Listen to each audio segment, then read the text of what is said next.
telune diwene badhe sedo nika ayyamu tadzalilan wong sing remene salat ninggale ino awon wonten niku kadang ninggale angel wonten natos napa mboten ngertos yang ninggal angel ngoten niku enten to nggih teng pundi Bu teng TV tapi yo enek dalam keadaan wong niku ninggale angel niku kathah.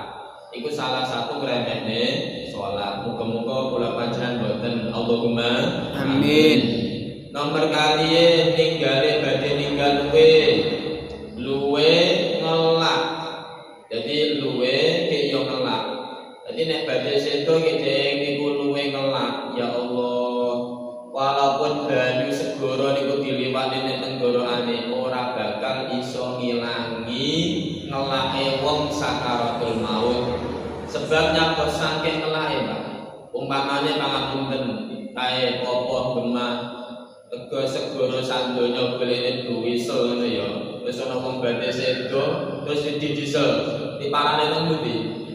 Nek kene ngoten niku. Niku ora iso ngilangi ngelake wong sing remeh desa salat. Pamila tiyang badhe sedo dene jaga salat insyaallah ora bakal ngelak. Allahumma amin. Alhamdulillah. Pun saniki 3 diparingi teng alam kubur.